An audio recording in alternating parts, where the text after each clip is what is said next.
ಸಮಸ್ತ ನಾಡಿನ ಜನತೆಗೆ ನಮಸ್ಕಾರ. ನಾನು ಭಾರತೀಯರ ಸೇವಾ ಸಮಿತಿ ರಾಷ್ಟ್ರೀಯ ಅಧ್ಯಕ್ಷರು ರಾಮಚಂದ್ರ ಹೋಡಿಚಿನ್ನಿ.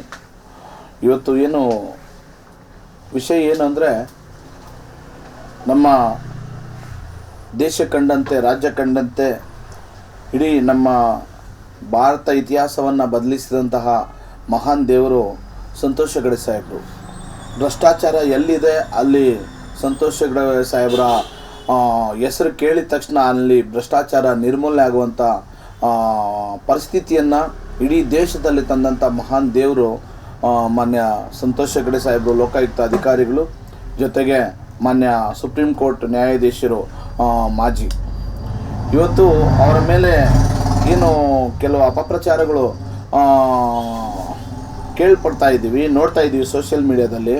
ಯಾವುದೋ ಒಂದು ಯೂಟ್ಯೂಬ್ ಚಾನಲ್ಲು ಒಂದು ಅಪಪ್ರಚಾರಗಳನ್ನು ನಾವು ಇವತ್ತು ನೋಡ್ತಾ ಇದ್ದೀವಿ. ನಿಜವಾಗ್ಲೂ ತುಂಬ ನೋವುವಂಥ ಕೆಲಸ ಆಗ್ತಾಯಿದೆ. ಯಾಕೆಂದರೆ ಅವರು ಪ್ರತಿಯೊಂದು ವೇದಿಕೆಯಲ್ಲಿ ಹೇಳ್ತಾ ಇರ್ತಾರೆ. ಇವತ್ತು ಯಾರೋ ಒಬ್ಬ ವ್ಯಕ್ತಿ ಒಂದು ಕಾರ್ಯಕ್ರಮಕ್ಕೆ ಗೆಸ್ಟಾಗಿ ಬಂದಿರ್ತಾರೆ, ಅವ್ರು ಯಾವುದು ಎತ್ತ ಅಂತ ಗೊತ್ತಿರಲ್ಲ, ಅವ್ರಿಗೆ ಆ ವ್ಯಕ್ತಿ ಬಗ್ಗೆ ಗೊತ್ತಿರಲ್ಲ, ಇಲ್ಲ ಅವ್ರು ಬರ್ತಾರೆ ಅಂತ ಅವ್ರಿಗೆ ಗೊತ್ತಿತ್ತೋ ಇಲ್ವೋ ಗೊತ್ತಿಲ್ಲ. ಅವ್ರ ಕಾರ್ಯಕ್ರಮಕ್ಕೆ ಇನ್ವೈಟ್ ಮಾಡಿರ್ತಾರೆ, ಇವ್ರಿಗೊಂದು ಸನ್ಮಾನ ಮಾಡಿ ಅಂತ ಹೇಳ್ತಾರೆ. ಅವ್ರು ಎಲ್ರಿಗೂ ಮಾಡ್ದಂಗೆ ಅವ್ರಿಗೆ ಸನ್ಮಾನ ಮಾಡಿದ್ದಾರೆ, ಅವ್ರು ಗೆಸ್ಟಾಗಿ ಹೋಗಿದ್ದಾರೆ ಅಷ್ಟೇ. ಅವರೇ ಏನೋ ಕರ್ಕೊಂಡೋಗಿ ಕೈ ಹಿಡ್ದು ಕರ್ಕೊಬಂದು, ನೀನು ಕೆಟ್ಟದ್ದು ಮಾಡಿದ್ಯಾ, ನೀನು ಜೈಲಿಗೆ ಹೋಗಿ ಬಂದಿದ್ಯಾ, ನಿನಗೆ ನಾನು ಸನ್ಮಾನ ಮಾಡ್ತೀನಿ ಬಾ ಅಂತ ಏನಾದರೂ ಕರ್ಕೊಬಂದಿದ್ರೆ ಅವ್ರು ತಪ್ಪು ಅಂತ ಇಲ್ಲ, ಅವ್ರು ಹೇಳಿದ್ದು ಸರಿ ಆಗುತ್ತೆ. ಇಲ್ಲಿ ಕಂಡುಬರ್ತಾ ಇರೋದು, ಸಾಹೇಬರು ಮಂಗಳೂರಿನ ಒಂದು ಕಾರ್ಯಕ್ರಮಕ್ಕೆ ಸಂತೋಷ್ ಹೆಗಡೆ ಸಾಹೇಬರು ಹೋಗಿರ್ತಾರೆ. ಆ ಕಾರ್ಯಕ್ರಮದಲ್ಲಿ ಎಲ್ರಿಗೂ ಮಾಡ್ದಂಗೆ, ಅವರು ಗಣ್ಯರು ಅಂತ ಎಲ್ರಿಗೂ ಮಾಡ್ದಂಗೆ ಅವ್ರಿಗೂ ಯಾರೋ ಪುನೀತ್ ಕೆರೆಹಳ್ಳಿ ಅನ್ನೋರಿಗೆ ಒಂದು ಸನ್ಮಾನ ಮಾಡಿರೋದನ್ನು ನೋಡಿ ಅದನ್ನು ಅಪಪ್ರಚಾರ ರೀತಿಯಲ್ಲಿ ಅವ್ರು ಮಾಡಿರೋದು ಏನೋ ದೇಶದ್ರೋಹ ಕೆಲಸ, ಅವರು ಏನೋ ದೊಡ್ಡ ತಪ್ಪು ಮಾಡ್ದಂಗೆ ಅವ್ರನ್ನ ತೋರಿಸ್ತಾ ಇರೋದು ಬಹಳ ನಮಗೆ ನೋವು ಆಗುವಂಥ ಸಂಗತಿಯಾಗಿದೆ. ಯಾಕೆಂದರೆ ಸತತವಾಗಿ ನಾವು 20 ವರ್ಷಗಳಿಂದ 15-20 ವರ್ಷಗಳಿಂದ ಸಂತೋಷ್ ಹೆಗಡೆ ಸಾಹೇಬರ ವಿಚಾರಗಳಲ್ಲಿ ನಾವು ಎಲ್ಲರೂ ಸುಮಾರು 500-600 ಶಾಲಾ ಕಾಲೇಜುಗಳಲ್ಲಿ ವಿಚಾರ ಸಂಕಿರಣಗಳಲ್ಲಿ ಜೊತೆಯಲ್ಲಿ ಭಾಗಿಯಾಗಿದ್ದೀವಿ ನಾವು. ಅವರು ಯಾವತ್ತೂ ಸಹ ಕೆಟ್ಟದ್ದೇ ಅಂತ ಹೇಳ್ತಾರೆ, ಒಳ್ಳೆಯದನ್ನೇ ಅಂತ ಹೇಳ್ತಾರೆ. ಇಲ್ಲ ಅಂದಿದ್ರೆ ಅವರು ಇವತ್ತು ಈ ಒಂದು ಪ್ರಾಮಾಣಿಕವಾಗಿ ರಾಜ್ಯದಲ್ಲಿ ಅವರು ಹೆಸರು ಗಳಿಸೋದಕ್ಕೆ ಆಗ್ತಾ ಇರಲಿಲ್ಲ. ಅಂಥ ಒಳ್ಳೆಯ ವ್ಯಕ್ತಿಯ ಹೆಸರನ್ನು ಇವತ್ತು ಮಸಿ ಬಳಿಯುವಂಥ ಕೆಲಸ ನಮ್ಮ ರಾಜ್ಯದಲ್ಲಿ ನಡೀತಾ ಇದೆ. ಸ್ನೇಹಿತರೆ, ನಾನು ಹೇಳೋದಿಷ್ಟೇ, ಸರಿಯಾಗಿ ಕೇಳಿ ಅದನ್ನು, ಆ ಪದಗಳನ್ನು, ಅವರು ಆಡುವಂಥ ಪದಗಳು ಯಾವ ರೀತಿ ಇದೆ ಅನ್ನೋದನ್ನು ಸರಿಯಾಗಿ ಪರಿಶೀಲನೆ ಮಾಡಿ ತಾವು ಸರಿಯಾದ ರೀತಿಯಲ್ಲಿ ಕೇಳ್ಕೊಂಡು ಅದನ್ನು ತಾವು ಪ್ರಚಾರ ಕೊಡಿ.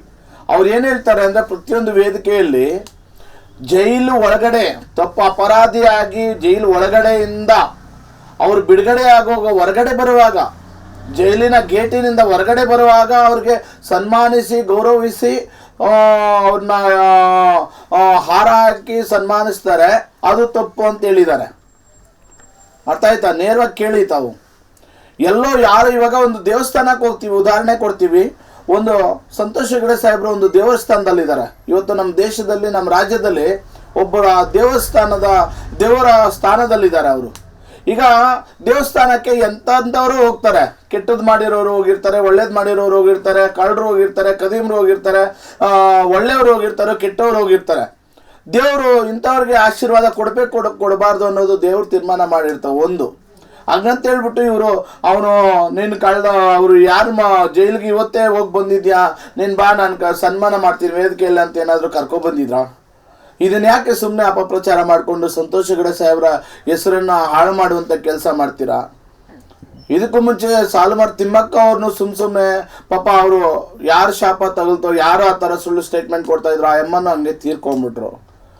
ಇವರು ಇಷ್ಟು ವರ್ಷಗಳಾಗಿ ಆ ಥರ ಇದ್ದಿದ್ರೆ ದುಡ್ಡೇ ಮುಖ್ಯ, ಹೆಸರು ಮಾಡಬೇಕು, ಇದು ಎಲ್ರಿಗೂ ಆ ಥರ ತಪ್ಪು ಇವನು ಮಾಡಿದ ಸರಿ ಅನ್ನೋ ಲೆಕ್ಕದಲ್ಲಿ ಇದ್ದಿದ್ರೆ ಎಷ್ಟು ಒಂದು ಮುಖ್ಯಮಂತ್ರಿಗಳನ್ನು ಜೈಲಿಗೆ ಹಾಕಿ ಕಳಿಸ್ತಾ ಇದ್ರು. ಒಬ್ಬ ಸಾವಿರಾರು ಕೋಟಿ ಒಡೆಯ ಒಂದು ಜನಾರ್ದನ್ ರೆಡ್ಡಿ ಆಗಿರ್ಬೋದು, ಅವ್ರನ್ನೆಲ್ಲ ಜೈಲಿಗೆ ಹಾಕಿ ಕಳಿಸ್ತಾ ಇದ್ರು. ಅವ್ರು ತಪ್ಪು ಮಾಡಿದಾರೆ ಅಂತ ತಾನೇ ಜೈಲಿಗೆ ಕಳಿಸಿದ್ದಾರೆ. ಇವನು ತಪ್ಪು ಮಾಡಿ ಮುಂದೆ ಬಂದು ನಾನು ತಪ್ಪು ಮಾಡಿದ್ದೀನಿ, ನನಗೆ ಸನ್ಮಾನ ಮಾಡಿ ಅಂತ ಹೇಳಿದ್ರೆ ಅವ್ರು ಮಾಡೋ ಅಂಥ ವ್ಯಕ್ತಿ ನಾ ಯೋಚನೆ ಮಾಡಿ. ಅದರಿಂದ ನಮ್ಮೆಲ್ರಿಗೂ ಭಾರತೀಯರ ಸೇವಾ ಸಮಿತಿ ಹಾಗೂ ಎಲ್ಲ ಒಕ್ಕ ಸಂಘಟಕರಿಗೂ ತುಂಬ ನೋವಾಗಿದೆ. ಆದ್ದರಿಂದ ದಯವಿಟ್ಟು ಆದಷ್ಟು ಇದನ್ನು ಪರಿಶೀಲಿಸಿ ಇದು ತಪ್ಪು ಸರಿ ಅಂತ ತಾವು ತಿಳ್ಕೊಂಡು ಸಂತೋಷ್ ಹೆಗಡೆ ಸಾಹೇಬ್ ಮೇಲೆ ಇರ್ತಕ್ಕಂಥ ಏನೋ ಇವತ್ತು ಅಪಮಾನವನ್ನು ಹೊರಿಸಿದ್ದೀರಾ, ಅವರ ಮೇಲೆ ಸುಳ್ಳು ಪ್ರಚಾರವನ್ನು ಮಾಡ್ತಾ ಇದ್ದೀರಾ, ಅದನ್ನು ವಾಪಸ್ ತಗೊಳ್ಳಿ ಅಂತೇಳಿ ನಾನು ಈ ಸಂದರ್ಭದಲ್ಲಿ ನಾನು ನೇರವಾಗಿ ಅವ್ರಿಗೆ ಹೇಳೋದ್ರ ಮೂಲಕ, ಎಚ್ಚರಿಕೆ ಕೊಡೋದ್ರ ಮೂಲಕ ನಾನು ಇವತ್ತು ಮಾಧ್ಯಮಗಳ ಮಿತ್ರರಲ್ಲಿ ನಾನು ವಿನಂತಿ ಮಾಡ್ಕೊತೀನಿ. ಮಾಧ್ಯಮಗಳು ಯಾಕೆ ಇದು ಮಾಡಲಿಲ್ಲ ಹೇಳಿ? ಅವರು ಯೋಚನೆ ಮಾಡ್ತಾರೆ, ಅವರು ಪ್ರತಿಯೊಂದನ್ನು ಪರಿಶೀಲಿಸ್ತಾರೆ. ಯಾವುದೇ ಒಂದು ನಿರ್ಧಾರ ಸರಿಯಾಗಿ ಅವ್ರನ್ನ ಸಡನ್ ಆಗಿ ತಗೊಳ್ಳಲ್ಲ. ದೊಡ್ಡ ದೊಡ್ಡ ಮಾಧ್ಯಮಗಳು ಇವತ್ತು ಅವ್ರನ್ನ ದೇವರ ಸ್ಥಾನದಲ್ಲಿ ನೋಡಿದ್ದಾರೆ. ಪದೇ ಪದೇ ಹೇಳ್ತಾರೆ, ಅವರು ಜೈಲು ಅಪರಾಧ ಮಾಡಿ ಜೈಲು ಗೇಟಿನ ಹೊರಗಡೆ ಬಂದ ಮೇಲೆ ಅವರು ಬಿಡುಗಡೆ ಆಗುವಾಗ ಹೊರಗಡೆ ಬಂದ ಗೇಟಿನ ಬಳಿ ಅವ್ರಿಗೆ ಸನ್ಮಾನ ಮಾಡ್ತಾರೆ ಅಂತ ಹೇಳಿರೋದು, ಮಾಡಬಾರ್ದು ಅಂತ ಹೇಳಿದ್ದಾರೆ. ಇವ್ರು ಎಲ್ಲೋ ಒಂದು ವೇದಿಕೆಯಲ್ಲಿ ಅವ್ರಿಗೆ ಗೊತ್ತಿದೆಯೋ ಗೊತ್ತಿಲ್ವೋ ಪಾಪ, ಈಗ ಅವ್ರಿಗೆ ಸುಮಾರು ಹತ್ತತ್ರ 82 ವರ್ಷ ಹತ್ತತ್ರ ಆಗಿದೆ. ಅವ್ರಿಗೆ ತುಂಬ ಆರೋಗ್ಯ ತುಂಬ ಅನಾರೋಗ್ಯವಾಗಿದ್ದಾರೆ. ಅವರು ಮೊನ್ನೆ ತಾನೇ ಸ್ಟೆಂಟ್ ಹಾಕ್ಕೊಂಡಿದ್ದಾರೆ. ಅವ್ರಿಗೆ ಯಾರು ಪ್ರೀತಿಯಿಂದ ಹೋದ್ರೆ ಅವ್ರಿಗೆ ಗೌರವ ಕೊಟ್ಟು ಹೋಗ್ತಾರೆ ಪಾಪ. ಇಂಥ ಟೈಮಲ್ಲಿ ಅವರು ಸಮಾಜದ ಕಳಕಳಿಯ ಕೆಲಸ ಮಾಡ್ತಾ ಇದ್ದಾರೆ. ಪ್ರತಿಯೊಂದು ಶಾಲಾ ಕಾಲೇಜುಗಳಿಗೆ ಭೇಟಿ ಕೊಡ್ತಾ ಇದ್ದಾರೆ. ಇಡೀ ರಾಜ್ಯಾದ್ಯಂತ ದೇಶಾದ್ಯಂತ ಓಡಾಡಿ ಅಲ್ಲಿ ಭ್ರಷ್ಟಾಚಾರ ನಿರ್ಮೂಲನೆ ಆಗಬೇಕು, ಬದಲಾಗಬೇಕು, ಈ ಸಮಾಜ ಬದಲಾವಣೆ ಆಗಬೇಕು, ಭ್ರಷ್ಟರನ್ನು ನಾವು ವಿರೋಧಿಸಬೇಕು, ನಾವು ನಿರಪರಾಧಿಗಳನ್ನು ನಾವೆಲ್ಲರೂ ಕಾಪಾಡಬೇಕು ಅಂತೇಳ್ಬಿಟ್ಟು ಹೋಗ್ತಾ ಇದ್ದಾರೆ. ಯಾವುದೋ ಒಂದು ವೇದಿಕೆಯಲ್ಲಿ ಅವ್ರು ಏನು ಮಾಡಿದಾನೋ ಅವ್ರಿಗೇನು ಗೊತ್ತಿದೆಯೋ ಗೊತ್ತಿಲ್ವೋ, ಅಟ್ಲೀಸ್ಟ್ ಅವರು ಸನ್ಮಾನ ಮಾಡಿ ಅಂತ ಇದಕ್ಕೆ ಮಾಡಿದ್ದಾರೆ ಹೊರತು ಅವರೇ ಖುದ್ದಾಗಿ ಏನಾದರೂ ಮಾಡಿದರೆ ಅವ್ರು ತಪ್ಪು ಅಂತ, ನೀನು ಮಾಡಿದ್ದು ಬಾಪ, ನೀನು ಈ ಥರ ಘನಕಾರ್ಯ ಮಾಡಿದ್ಯಾ, ನೀನು ಮಾಡಿರೋದು ತಪ್ಪು, ನೀನು ಮಾಡಿರೋದು ಸರಿ, ನೀನು ದೇಶದ್ರೋಹ ಕೆಲಸ ಮಾಡಿದ್ಯಾ, ಆಮೇಲೆ ಏನೋ ತಲೆ ಹೊಡೆದಿದ್ಯಾ, ಏನೋ ಸುಲಿಗೆ ಮಾಡಿದ್ಯಾ, ನಿನ್ನ ಕಳ್ತನ ಮಾಡಿ ಹೋಗಿ ಜೈಲಿಂದ ಬಂದಿದ್ಯಾ, ನಿನಗೆ ಸನ್ಮಾನ ಮಾಡ್ತೀನಿ ಬಾ ಅಂತ ಏನಾದರೂ ಮಾಡಿದರೆ ಅದು ನಾನು ವಿರೋಧಿಸ್ತೀನಿ. ಆದರೆ ಒಂದು ವೇದಿಕೆಯಲ್ಲಿ ಸಾಮಾನ್ಯ ವ್ಯಕ್ತಿಗಳಂತೆ ಯಾರೋ ಒಬ್ಬ ವ್ಯಕ್ತಿ ಬಂದಾಗ ಊರವರು ಒಂದು ಸನ್ಮಾನ ಮಾಡಿ ಅಂತ ಹೇಳಿರ್ಬೋದು. ಯಾಕೆಂದರೆ ಅವರು ಒಂದು ಕರಾವಳಿ ಪ್ರದೇಶದಲ್ಲಿ ಹುಟ್ಟಿ ಬೆಳೆದಂಥ ಪುತ್ತೂರಿನ ಒಂದು ಮಂಗಳೂರಿನ ಸೈಡಲ್ಲಿ ಇರ್ತಕ್ಕಂಥ ಮಹಾನ್ ವ್ಯಕ್ತಿ ಅವರು.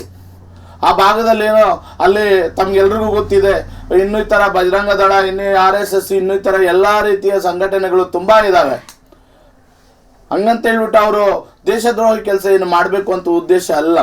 ಅದೊಂದು ಕಾರ್ಯಕ್ರಮ, ವೇದಿಕೆ ಕಾರ್ಯಕ್ರಮಕ್ಕೆ ತಮ್ಗೆಲ್ರಿಗೂ ಗೊತ್ತಿದೆ. ಎಷ್ಟೋ ಕಾರ್ಯಕ್ರಮಗಳಿಗೆ ಅವ್ರನ್ನ ಬರಮಾಡ್ಕೊಳ್ತೀವಿ ನೀವೆಲ್ಲರೂ, ನಾವು ಸಹ. ಹಂಗಂತೇಳ್ಬಿಟ್ಟು ಯಾರೋ ತಪ್ಪು ಮಾಡದೇ ಇರೋರು, ಗೊತ್ತಿಲ್ಲದೆ ಇರೋರಿಗೆ ಸನ್ಮಾನ ಮಾಡಿಬಿಟ್ರು ಅಂದರೆ ಅದನ್ನೇ ದೊಡ್ಡ ಪ್ರಚಾರವಾಗಿ ಅವರ ಹೆಸರಿಗೆ ಮಸಿ ಬಳಿಯುವಂಥ ಕೆಲಸ ಇವತ್ತು ನೀವು ಮಾಡ್ತಾ ಇದ್ದೀರ ಅಂದರೆ ನಿಜವಾಗ್ಲೂ ನಾಡದ್ರೋಹ ಕೆಲಸ ಇದು, ದೇಶದ್ರೋಹ ಕೆಲಸ ಇದು. ಏನೋ ನೀವು ನಿಷ್ಠಾವಂತರನ್ನ ಇನ್ನೂ ಬೀದಿಗೆ ತರುವಂಥ ಕೆಲಸ ನೀವು ಮಾಡ್ತಾ ಇದ್ದೀರಾ. ಅವ್ರ ಹೆಸರು ಕೆಡಿಸುವಂಥ, ಅವ್ರ ಹೆಸರು ಹಾಳು ಮಾಡುವಂಥ ಕೆಲಸ ತಾವೆಲ್ಲರೂ ಮಾಡ್ತಾ ಇದ್ದೀರಾ ಕೆಲವರು. ನಿಜವಾಗ್ಲೂ ಇದನ್ನೆಲ್ಲ ನಾವು ವಿರೋಧ ವ್ಯಕ್ತಪಡಿಸ್ತೀವಿ. ನನ್ನ ಮಾಧ್ಯಮ ಮಿತ್ರರಲ್ಲಿ ವಿನಂತಿ ಮಾಡ್ಕೊತೀನಿ, ತಾವು ಸರಿಯಾದ ರೀತಿಯಲ್ಲಿ ಅದನ್ನೆಲ್ಲ ಪರಿಶೀಲಿಸಿ ನಮ್ಮ ಸಂತೋಷ್ ಹೆಗಡೆ ಸಾಹೇಬರ ಪರವಾಗಿ ಎಲ್ಲರೂ ಮಾಧ್ಯಮಗಳು ಅವ್ರ ಜೊತೆಗೆ ಕೈ ಜೋಡಿಸ್ಬೇಕು. ಸಾರ್ವಜನಿಕರು, ಹೋರಾಟಗಾರರು ಮತ್ತು ಎಲ್ಲ ಸೋಷಿಯಲ್ ಮೀಡಿಯಾದ ಎಲ್ಲ ನನ್ನ ಅಣ್ಣ ತಮ್ಮಂದರಲ್ಲಿ ನಾನು ವಿನಂತಿ ಮಾಡ್ಕೊಳ್ತೀನಿ, ಅವ್ರಿಗೆ ನ್ಯಾಯ ಕೊಡಿಸುವಂಥ ಕೆಲಸ. ಜೊತೆಗೆ ಅವ್ರಿಗೇನು ಇವತ್ತು ಅಪಮಾನ ಮಾಡಿದ್ದಾರೆ, ಅವ್ರ ಹೆಸರನ್ನು ಹಾಳು ಮಾಡುವ ರೀತಿಯಲ್ಲಿ ಅವ್ರ ಹೆಸರಿಗೆ ತಕ್ಕೆ ಬರುವಂಥ ಕೆಲಸ ಇವತ್ತು ಮಾಡ್ತಾ ಇದ್ದಾರೆ, ಅವ್ರಿಗೆ ಹೆಸರಿಗೆ ಮಸಿ ಬಳಿಯುವಂಥ ಕೆಲಸ ಇವತ್ತು ಮಾಡ್ತಾ ಇದ್ದಾರೆ. ಇದನ್ನೆಲ್ಲ ನಾವು ರಕ್ಷಣೆ ಮಾಡಬೇಕು. ಯಾಕೆಂದರೆ ಇವತ್ತು ನಾವೆಲ್ಲರೂ ಬಡವರು ನೆಮ್ಮದಿಯಾಗಿ ಬದುಕ್ತಾ ಇದ್ದೀವಿ. ಯಾವುದೇ ಒಂದು ಭ್ರಷ್ಟಾಚಾರ ಇಲ್ದಿರ, ಯಾವುದೇ ಒಂದು ಅಧಿಕಾರಿಗಳು ಭಯ ಪಡ್ತಾರೆ ಅಂದರೆ ಒಂದು ಇಲಾಖೆಗಳಲ್ಲಿ, ಪೊಲೀಸ್ ಇಲಾಖೆ ಆಗ್ಬೋದು, ಪ್ರತಿಯೊಂದು ಸರ್ಕಾರಿ ಅಧಿಕಾರಿಗಳಾಗ್ಬೋದು, ಎಲ್ಲರೂ ಸಹ ರಾಜಕಾರಣಿಗಳಿಂದ ಇವತ್ತು ಏನಾದರೂ ಭ್ರಷ್ಟಾಚಾರದಿಂದ ಭಯ ಪಡ್ತಾ ಇದ್ದಾರೆ ಅಂದರೆ ಅದು ಒಂದು ಕಡಿವಾಣ ಹಾಕಿದಂಥ ಏಕೈಕ ಮಹಾನ್ ದೇವರು ನಮ್ಮ ಸಂತೋಷ್ ಹೆಗಡೆ ಸಾಹೇಬರು. ದಯವಿಟ್ಟು ನಾನು ಎಲ್ಲರಲ್ಲೂ ವಿನಂತಿ ಮಾಡ್ಕೊತೀನಿ, ಇಂಥ ಒಂದು ಅಪಪ್ರಚಾರ ಮಾಡುವುದನ್ನು ನಿಲ್ಲಿಸಿ ಅವರನ್ನು ಸರಿಯಾದ ರೀತಿಯಲ್ಲಿ ತಾವು ಪರಿಶೀಲಿಸಿ ಆಮೇಲೆ ನೀವು ನಿರ್ಧಾರಗಳು ತಗೊಳ್ಳಿ ಅಂತೇಳಿ ತಮ್ಮಲ್ಲಿ ವಿನಂತಿ ಮಾಡ್ಕೊತೀನಿ. ಇವತ್ತು ಸಂತೋಷ್ ಹೆಗಡೆ ಸಾಹೇಬರೆಲ್ಲ ಇನ್ನಿತರ ಮಹಾನ್ ವ್ಯಕ್ತಿಗಳು ಯಾರಿಗೇ ಆಗಲಿ ನೀವು ಅಪಮಾನ ಮಾಡೋ ರೀತಿಯಲ್ಲಿ ಮಾಡಬಾರ್ದು ಅಂತೇಳಿ ನಾನು ಎಲ್ಲರಲ್ಲೂ ವಿನಂತಿ ಮಾಡ್ಕೊತೀನಿ. ಇಂತಿ ತಮ್ಮ ಭಾರತೀಯರ ಸೇವಾ ಸಮಿತಿ ರಾಷ್ಟ್ರೀಯ ಅಧ್ಯಕ್ಷರು ರಾಮಚಂದ್ರ ಹೂಡಿಚಿನಿ. ಜೈ ಹಿಂದ್, ಜೈ ಕರ್ನಾಟಕ, ಜೈ ಭೀಮ್.